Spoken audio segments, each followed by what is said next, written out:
Welcome to Inspiring Women with Laurie McGraw. I am your host, Laurie McGraw. I have spent the past 30 years in leadership, and over the years, I've come to learn one thing. Women need women, and not just any women, but inspiring women. Tune in every week to hear from women at the pinnacle of their careers and from others who are just starting out. Episodes can be found at inspiringwomen.show or subscribe on your favorite podcast app. Thanks for listening, and I hope you will be inspired.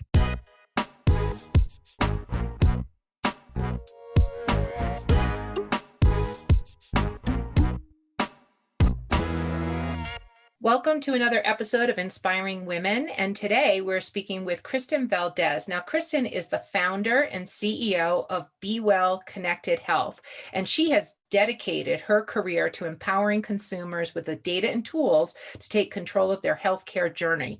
Now, Kristen has pioneered inventive solutions. She's very focused on consumer-directed, the future of digital health in that particular arena. She's driven in that quest based on a personal story, which we'll hear a bit about her experience as a mother with a child with an autoimmune disorder who nearly died due to the lack of health data interoperability. So an incredibly personal story and committed mission. So Kristen founded b.well, which is named for Bailey. That's the B in b.well in 2016. Already, this company is on a path. She secured $16 million in Series A funding just last March. And prior to founding b.well, she was an executive at United Healthcare, and she was running Medicare Advantage plans across 12 states. She also started her healthcare journey working for CMS, and she was building a national payment integrity program for Medicare and Medicaid. She then built XL Health, which was then acquired by United Health in 2012 for $2.4 billion. So she's no stranger to large transactions. Now, Kristen has won a number of awards for her leadership, including Maryland's Most Admired CEO. She's one of a couple women who are transforming the industry, and her company has also been quite recognized, one of 35 healthcare startups to take off in 2021, a best place to work, a top innovator, and has won a number of innovation challenges. And Kristen, I am very excited to be speaking to you this morning. Thank you so much for having me today. Well, great. Well, let's get started. Now, what I'd like to do, Kristen, is just, get oriented to accomplished women like yourself, just starting to talk about, what are you doing right now? What are you focused on in your day-to-day professional career? Yeah, I'm focused 100% on b.well. And b.well is a platform that is designed for consumers to have all of their healthcare data in one place. It just becomes increasingly frustrating and fragmented for consumers, not only the cost of healthcare, but how difficult it is to navigate and to access. And so we're working with and across the industry to try to open up new technology standards that will empower consumers not only to have access to their own health information, but to get those personalized insights and then have easy access to care. I like to say all the time, as a consumer, I can order a pizza, watch it go into the oven, come out and get delivered to the door for my 16-year-old son, but I can't make an appointment online for 99% of my physicians. And so we're trying to make healthcare simpler. Well, I think you know a lot about the complexity of healthcare. I mean, you started your professional career working with very complex health plans at United Healthcare, CMS. These are the largest payers in the nation. And so I think you've seen firsthand the complexity of that. And then you moved to digital health, and it came from, as I mentioned, a personal story. So give us a little insight into that, Kristen, if you wouldn't mind. Yeah, absolutely. So during the time that I was helping to build XL Health and when I was at United Healthcare, I had given birth to my second child, Bailey. And Bailey was born with a very significant autoimmune condition. And even as a healthcare industry expert, I found it impossible to navigate her care. I felt like every doctor that we went to and every specialist, we had to start over and we had to tell them all of the story and everything that had happened and our observations and all the tests that had been performed. And it just felt like we were constantly repeating ourselves and then running more and more diagnostic tests and then being referred to new and different specialists. And it was complicated and it was frustrating. And I was always the mom that knew too much about healthcare, asking, questions that I probably shouldn't have been asking. But this was my child. And then there was an encounter where she was given by her pediatrician, who we adore, just a routine maintenance medication for a sinus infection, which kids get. And her body killed off all of its own blood platelets, and she ended up having to be rushed to children's hospitals, to Hopkins in this case, to see a pediatric hematologist, which is probably the third time in her life they misdiagnosed or told me originally that she probably had cancer. And the reality was that she had been given this medication that was in conflict to her diagnosis, which she has authorized me to share with the world because she does suffer from lupus. And there was no way to know because the lupus diagnosis was sitting in a rheumatology system, and her pediatrician had no access to that because their EMR systems could not communicate. And had they been able to, then the drug to disease algorithms that run in EMRs would have picked up the fact that she could not have had that medication. And so she nearly lost her life. And it was because of interoperability that wasn't accessible then. And I've been fighting to change that ever since. Kristen, I appreciate you telling that story. I know that this is the beginning of, all of your focus on building this company. At the same time, as a mother, as somebody, even myself, hearing this story from you, I mean, that is absolutely stunning and difficult. And, seeing your child, when you do know so much about the healthcare system and being unable to navigate it and have those kinds of circumstances, I mean, it's horrible. It's horrible and it's frightening. And I am feeling that, just discomfort in listening to this story. But building on that, moving that passion, frustration, knowledge, and then turning it into building a company. Now that is its own big leap. So I understand the passion, but talk about how you took that energy and put it into building a company and taking that leap. Yeah, well, I'll tell you that in building Medicare Advantage plans, I was very frustrated, and I would say I was growing frustrated with the fact that a lot of the leadership that I came across in the industry still didn't believe that we should be collecting things like email addresses or mobile phone numbers for this population. And what I saw very clearly was that the world was becoming more and more digitized. And so in my work, I was responsible for trying to engage users and help close gaps in care and really align people to evidence-based medicine. And what I saw and heard and learned from our populations was that it was complicated and hard and nobody was giving them information timely. And I wanted to get more digitized because I knew that, especially as time went on, that more people would be aging into Medicare would be significantly more digitally savvy. And we're actually seeing that folks who didn't grow up in a digital environment that are in the oldest parts of Medicare are also digitally savvy. Not all, but many. And so I recognized that there was an opportunity to actually solve both problems. The frustrations I was experiencing as a mom advocating for a child and as a caregiver to a parent with chronic disease, as well as solving for the business challenges of getting to people in real time and meeting them where they were. And it was the same answer. And so we set out to build the platform we knew that we wanted to build it with the consumer experience that everybody had been asking for. But at the same time, we knew that we needed to make sure that it added value to the system, not just additional cost, because obviously we're trying to take the cost out of healthcare. But we really needed to make sure that we could help drive value and make people healthier and do it at a lower cost of care. And all of that can come together within the same platform, but we had to have some key regulatory changes made first. And in 2020, I am super proud to say that information blocking and interoperability are regulatory changes that were made, which effectively in short order just means that consumers now have the basic right to access all of their health information through an open API through any trusted third party or application of their choosing.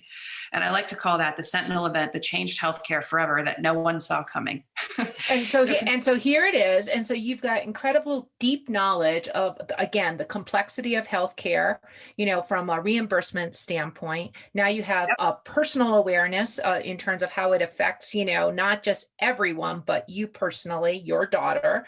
And you have understand sort of like the confluence of technology changes, policy changes, and are building a solution for that. At the same time, you're creating a company. Now, you're a female CEO and founder. If we look at the studies, there is only in the last 10 years, 15 to 20% of people like you who are starting companies, and that's in, a span of 10 years. So congratulations on being one of few. But do you see, this is Inspiring Women, do you see a difference? Was there something unique? Did it feel unique to you to be a female entrepreneur, CEO, founder of a company?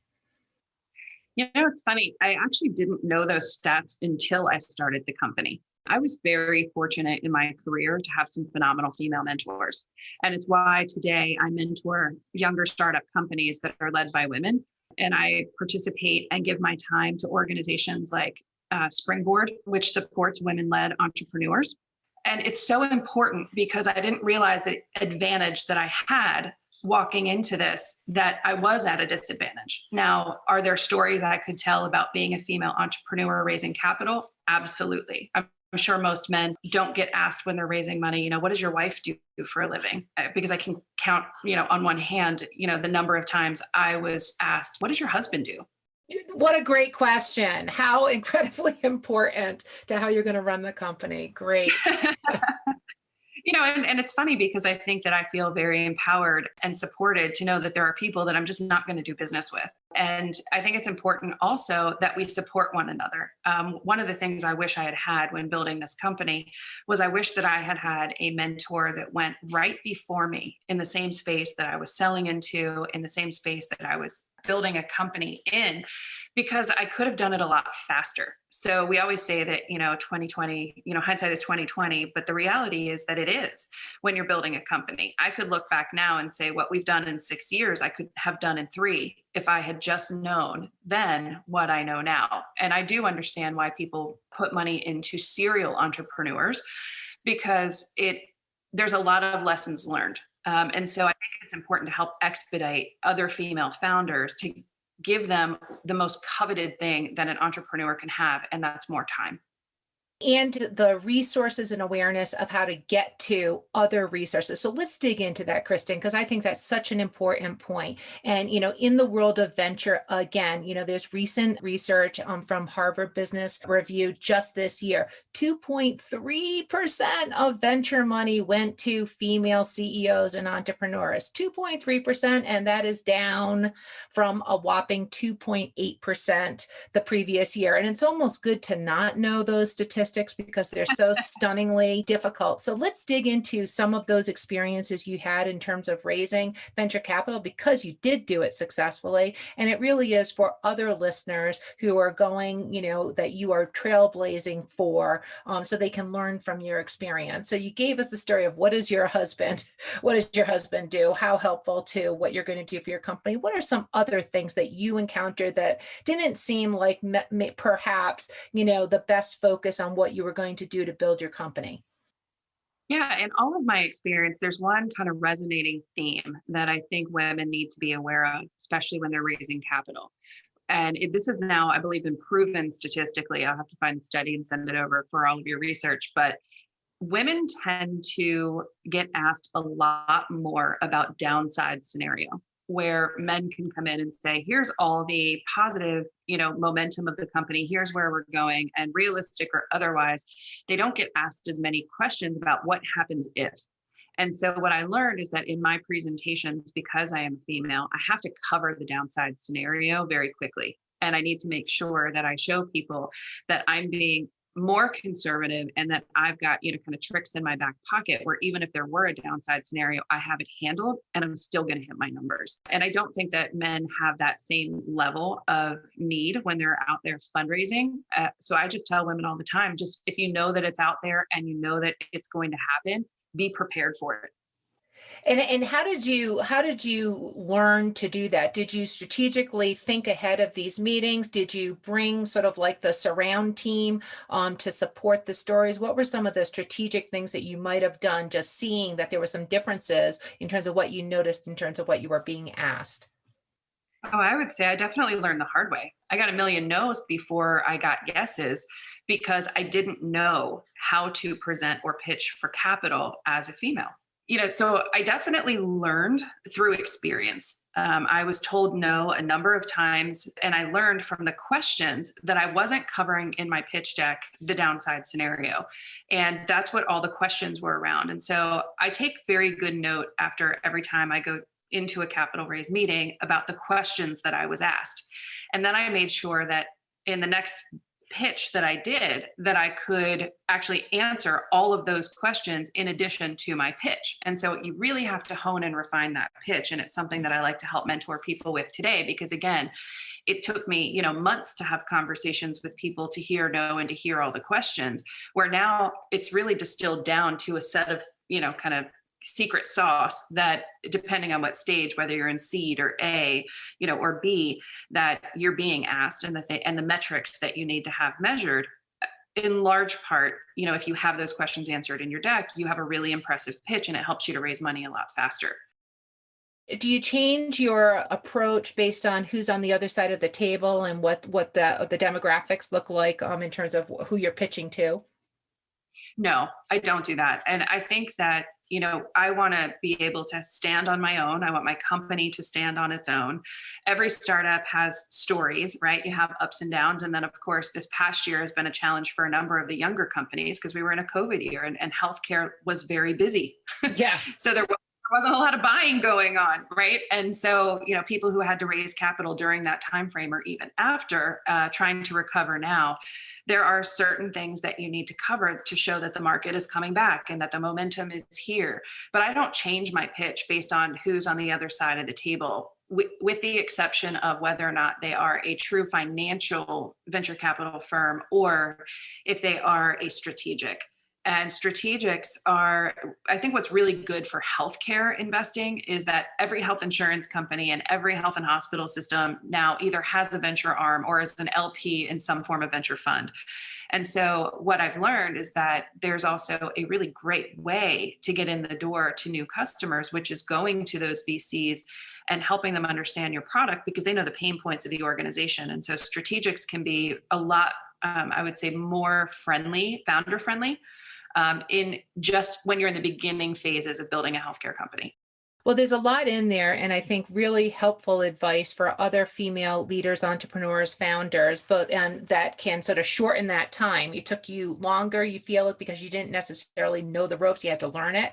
And I think how to focus your pitch appropriately, just knowing that there are biases out there, and that's a challenge, but there's also things that you can do to be very effective. And obviously that's been true for you since you had a very successful Series A. Now, Kristen, I did some reading in terms of the numerous awards that you've won. And one of the things I've read that you've said is that you're very intentional about building out your leadership team. You have 50% women on your leadership team. Why is that important? How is that working out for you? I believe having a diverse team in general is critical. We're not building a healthcare product for Kristen and Kristen's daughter. We're building a healthcare platform that services all populations. So we have, very early on, we created a diversity and inclusion committee that's volunteered through a number of our employees and staff. And we're very deliberate about our hiring practices. We're actually one of the founding companies in an organization called Baltimore Tracks, which is designed to get Black men and women trained from a STEM perspective early in their career, and then giving them a pathway into, a corporate organization. Because I can tell you that in hiring, especially an engineering team, that 99% of the resumes I get all look the same. From a demographic perspective, there are very few women, there are very few underserved population representatives, and it's really hard to build a product for the world if you don't have the world represented in your company. And so it's important to me to have representation that is diverse on the leadership team and across the organization in general. And we are still working very hard at that, and we have a lot more work to do. And so, Kristen, the whole world seems to be focused on DEI kinds of initiatives and hiring practices. And you were very intentional in doing this years ago. So while you have more work to do, some of that is already in place. And what are the results of that? How does that change the engagement of your team dynamics? Is everybody just woke, or is it really, productive in having different results for your company and your customers? We've been very intentional about building an internal culture. And I will tell you that our team is something that we are awarded on regularly and that our customers appreciate. In fact, there are interviews with a number of our customers that state like there isn't a team that we think could have accomplished what b.well has accomplished, because it's not me, it's the great people that surround me. And I think specifically to talk about, women in leadership positions, why it's so important for us. Most people haven't put a number on it, but healthcare is consumed as a family unit across our country and actually largely across the world. There tends to be one healthcare decision maker in every family who coordinates all of the appointments and pays the bills and manages the healthcare. 86% of the time, that's a female. So you have to have people who are experiencing and living the decision making and the convenience aspects of caring for kids and caring for parents, which is happening, a lot more now that our parents are living generationally 25 years longer than the generation prior. And so we need to listen to women because they are the ones who are the largest consumers of healthcare, and we should be creating products that empower us to service what the needs are that they have and to try to solve for the frustrations. And so we have entire groups that are focused on just usability and are out there in the market talking to anyone and everyone they can with a healthcare story to understand where their frustrations are and try to see if our platform can help. Well, your passion is really coming through in terms of how you're talking about it. So I can really tell that this matters to you and that you're living these words, not just words on a page. Let's close out here a bit, Kristen. This has been just a terrific conversation. But as you mentor other women, as you give advice so that people don't have to learn it for the first time the way that you have had to learn many things to get to where you are, what are some key words of advice that you might give other women leaders, entrepreneurs, founders who want to get to the place like you? Yeah, number one, first and foremost, is find your advisory team. Find people who are current in the space, find people who have the same passion for the problem that you're solving that you do, and make sure that they can help you, that they can create introductions for you and pathways. I waited too long thinking I had to do these things on my own. And the minute that I found an advisory board and put it together and started to leverage it, even in my earliest days, it was game changing. So I offer a lot of my time to companies. I sit on boards and advisory boards, and I help mentor younger companies through great programs like Springboard and GuideWell's program. There are also some phenomenal early stage programs that don't take equity. I found one of the things that in my very early days is there's a lot of people that prey on young companies and especially first-time founders because they will claim to want equity in your company without any actual commitment for delivering on a result. So be careful of those. But there are some great early stage organizations that can help mentor not only and help refine your pitching, help you surround yourself with the right advisors, but make sure that you're looking for the ones that don't take part of your business from you in order to do that, but they're actually incentivized and aligned to help women entrepreneurs grow and to be successful. That is fantastic advice, Kristen. Thank you very much for sharing that. That will be so helpful to others. This has been an excellent Inspiring Women conversation with Kristen Valdes. And Kristen, thank you so much. Thanks for having me. This is fun. This has been an episode of Inspiring Women with Laurie McGraw. Please subscribe, rate, and review. We are produced by Kate Cruz at Executive Podcast Solutions. More episodes can be found on inspiringwomen.show. I am Laurie McGraw, and thank you for listening.